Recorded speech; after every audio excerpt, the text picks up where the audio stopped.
अस्सलामुअलैकुम everyone, this is Faisal Aslam और इस वीडियो में हम बात करेंगे 50 इडियम्स की जो कि इंग्लिश लैंग्वेज में मोस्ट इम्पॉर्टेंट हैं। पीपीएससी, एफपीएससी, एनटीएस और बाकी जितने भी टेस्टिंग सर्विसेज हैं उनके लिए ये दी मोस्ट इम्पॉर्टेंट है और आजकल तहसीलदार का टेस्ट जो होने वाला है उसके लिए तो इम्पॉर्टेंट हैं ही। पहले जो मैंने वीडियो बनाई थी उसमें चंद एक मैंने इडियम्स दिए थे जो कि इम्पोर्टेंट थे। अब मैंने इस वीडियो में ज़्यादा कवर करने की कोशिश की है। इस जो वीडियो है इसकी पीडीएफ कॉपी आपको डिस्क्रिप्शन में लिंक से मिल जाएगी और पासवर्ड मैं इसी वीडियो के बीच में 3 मुख्तलिफ जगहों पे 3 वर्ड्स बता दूंगा जो कि आपने बगैर स्पेस के स्मॉल लेटर्स में तीनों वर्ड्स लिखने हैं, तो आपके पास वो बुक ओपन हो जाएगी। Let's just begin with this video. इस वीडियो में मैंने सिर्फ वही क्वेश्चंस ऐड किए हैं जो कि पीपीएससी में प्रीवियसली पूछे गए हैं और जिस तरह से क्वेश्चन आया था एज इट इज मैंने उसी तरह से उस क्वेश्चन को यहाँ पे ऐड किया है। He was undecided, he let the grass grow under his feet, लॉइटर्ड around. इसका मतलब होता है कि आवारागर्दी में टाइम ज़ाया कर देना और कोई काम ना करना, कोई प्रोडक्टिव काम ना करना। Pull your socks up, make an effort to improve one's work, performance or behavior। किसी की सॉक्स नीचे हो तो इसका मतलब है कि वो उसकी परफॉर्मेंस कुछ खास अच्छी नहीं है। तो pull up your socks, pull your socks up or you will be looking for a new job। to improve इसका मतलब होता है अपनी परफॉर्मेंस को, अपनी वर्क को और बिहेवियर को इम्प्रूव करना। कैप इट ऑल इसका मतलब होता है टू फिनिश और complete. Call it a day and call it a night भी इसका ही सिनोनिम है, दोनों जो इडियम है वो भी सेम है। Capital, call it a day, call it a night, finish. Hornets nest means a violent situation, एक खतरनाक सूरत हाल। हॉर्नेट नेस्ट जो है उसका मतलब है भेड़ों का छत्ता। अ ट्रबलसम और hazardous situation. To hit the nail right on the head, to say something that is exactly right or completely true, or to describe exactly what is causing a situation or problem। जब आप कील को ठोक रहे होते हैं तो उस वक्त कई चोटें होती हैं वो इधर उधर भी लग जाती हैं, लेकिन जो राइट उसके ऊपर लगती है वो करेक्ट होती है, मतलब वो सही होती है। To smell a rat, begin to suspect trickery or deception। Smell a rat का मतलब होता है किसी धोखे या चालाकी का पता चलाना। टू सस्पेक्ट फाउल डीलिंग्स इसका ऑप्शन है, right option. A man of straw, a man of no substance, जिस बंदे की कोई इज्जत तौकीर या उसका भरोसा ना हो उसको कहते हैं अ मैन ऑफ स्ट्रॉ, जिस तरह के सामने ये दिया हुआ है। To leave someone in the lurch, किसी को उस वक्त छोड़ देना जब उसको आपकी सबसे ज्यादा जरूरत हो। To desert someone in his difficulties, to leave someone when they need it the most। to pick holes, holes जो है वो कमजोरियों को कहते हैं, तो किसी की कमजोरियों पे नुक्ताचीनी करना और उसकी सिर्फ खामियां बयान करना इसको कहते हैं to pick holes। to criticize someone, to put one's hand to plow मतलब खेती बाड़ी में हल चलाने पे किसी काम को लगा देना। to take a difficult task, कोई मुश्किल काम का जिम्मा उठाना या किसी काम का बीड़ा उठाना। To end in smoke, to ruin oneself, अपने आप को तबाह कर देना, अपना बेड़ा गर्क कर लेना, इसका मतलब होता है to end in smoke. To cry wolf, Urdu में इसको कहेंगे शेर आया शेर आया, क्राई वुल्फ, और इंग्लिश में कहेंगे भेड़िया आया भेड़िया आया।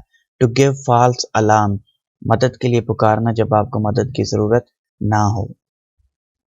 To make clean breast of, to confess without reserve, किसी पछतावे के बगैर कन्फेस करना, किसी गलती या चोरी का एतराफ करना।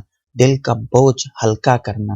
ब्रेस्ट यहाँ पर छाती जो है वो इस मीनिंग में आई कि उसके पीछे दिल होता है, तो दिल का बोझ हल्का करना मतलब to make clean breast of. A bitter pill mean, pill गोली को कहते हैं, बिटर कड़वी गोली जो होती है। बिटर पिल का मतलब कड़वा घोंट भरना उर्दू में, और इंग्लिश में सिचुएशन और information that is unpleasant but must be accepted, कोई ऐसी बात या कोई ऐसी सूरत हाल जो आपके लिए मुश्किल हो लेकिन आपको मजबूरन उसको एक्सेप्ट करना ही पड़े। Like a sitting duck means ignorant, खतरे से अनजान। जब शिकारी बतखों का शिकार करता है तो उस वक्त अगर वो बैठी रहे तो इसका मतलब है कि वो खतरे से अनजान है और वो प्रॉपर उसी खतरे के अंदर है। Like a sitting duck, ignorant, खतरे से अनजान। Do not trust a man who blows his own trumpet. Blows his own trumpet का मतलब अपने आप की तारीफ करना, अपने मुंह मियाँ मिट्ठू बनना। Praises himself. I told you the new boss was a कीन musician. In the armed forces, it is considered a great privilege to die in harness. Harness इस शिकंजे को कहते हैं जो कि बंदे ने पहना हुआ है, या यूनिफॉर्म को कहते हैं। तो die while still working, काम के दौरान मौत आने को die in harness कहते हैं। I met him after a long time but he gave me the cold shoulder. He ignored me. Cold shoulder का मतलब होता है इग्नोर करना, सर्द मोहरी या नजरअंदाज करना उर्दू में बोलेंगे। He could be easily arrested because the police were tipped off in advance. Tipped off का मतलब होता है give advance information, मुखबरी करना, किसी को कोई पहले से इंफॉर्मेशन देना, अंदर की बात बताना। टिप का मतलब होता है ऊपर, किनारा होता है, सिरा होता है। तो जब आप वो चीज़ बता देते हैं जिसका मतलब है आपने किसी को इशारा कर दिया है और बाकी की नीचे वाली बात जो है वो खुद समझ गया है। आपने टिप बता दी है, नीचे जो मुकम्मल चीज़ है वो खुद ही समझ गया है। च्यू द फैट मीन्स गपशप में टाइम ज़ाया करना। To chat ideally or generally waste time in talking. PDF के पासवर्ड का फर्स्ट वर्ड चैट है, CHAT। बर्ड ब्रेन का मतलब होता है चिड़िया जितना दिमाग रखने वाला। A person that is not too smart, a person that acts stupid. बुद्धू या भोला भाला person is known as a bird brain. Beating a dead horse means एक लायनहल मसले को हल करने की कोशिश करते रहना। To uselessly dwell on a subject far beyond is point of resolution. कोई ऐसा मसला जो हल ना हो सकता हो लेकिन उसको हल करने की कोशिश में जुटे रहना। एप्पल ऑफ डिस्कॉर्ड मीन्स मसले की जड़ या फसाद की जड़। Anything that is causing trouble, Discord और जेलसी। एक प्रॉपर ग्रीक मिथोलॉजी है इसके पीछे, आप विकिपीडिया पे सर्च करके उसको पढ़ सकते हैं। Elephant in the room means किसी मसले की हसास नोयत की वजह से उसे ना छेड़ना। मतलब एलिफेंट इन द रूम का मतलब ये है कि एलिफेंट कमरे के अंदर मौजूद है लेकिन आप उसे इग्नोर कर रहे हैं, छेड़ नहीं रहे कहीं कि इससे ज़्यादा मसला जो है वो क्रिएट ना हो जाए। एन ऑब्वियस, वाजे, प्रेसिंग इशू, जो परेशान कुन इशू है, लेफ्ट अनएड्रेस्ड, जिसको हल ना किया जाए, due to its sensitive nature, उसकी सेंसिटिव नेचर की वजह से। जिस तरह पीडीएम का इस वक्त सबसे बड़ा मसला आर्मी है, लेकिन आर्मी का नाम कोई नहीं लेता क्योंकि सबको आर्मी से मुफाद में वाबस्ता है, तो इसलिए आर्मी का नाम कोई लेके राजी नहीं है। मसला फिर भी सबको आर्मी से ही है, तो इसलिए कहते हैं एलिफेंट इन द रूम। सबको नजर आ रहा है आर्मी है सामने, सबको पता भी है आर्मी है, लेकिन आर्मी का नाम कोई नहीं लेगा। Achilles heel का मतलब होता है कमजोर पहलू, a metaphor for a fatal weakness in spite of overall strength.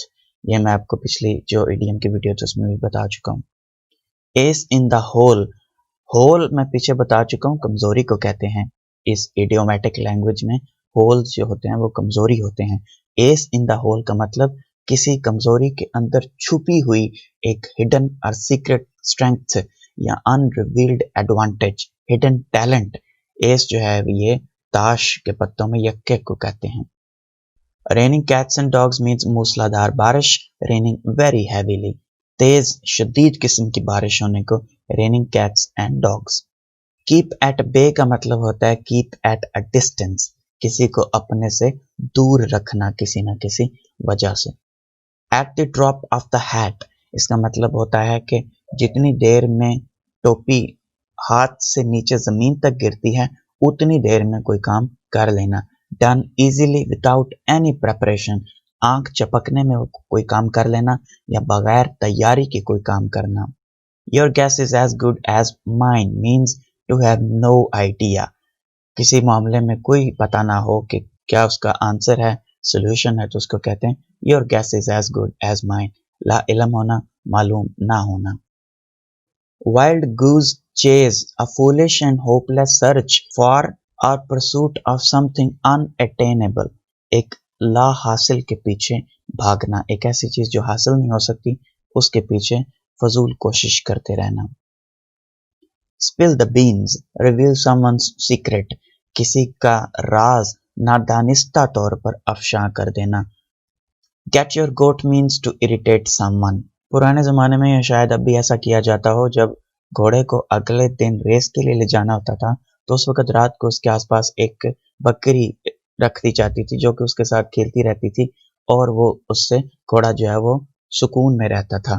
तो जब मालिक उसके पास बकरी को छोड़ जाता था तो उसका जो कंपेटिटर होता था, जो उसको नहीं चाहता था वो जीते, वो उसकी बकरी चोरी कर लेते थे। गेट योर गोट, वो उसकी बकरी जो है वो ले जाते थे। घोड़ा जो है वो सारी रात परेशान ही रहता था, उस सुकून जो उसको मिलना था वो उसको नहीं मिलता था, तो अगले दिन वो घोड़ा जो है वो प्रॉपर रेस में नहीं परफॉर्म कर सकता था। तो इसलिए कहते हैं किसी को तंग करने के मीनिंग में get your goat, to irritate someone इसका मतलब होता है।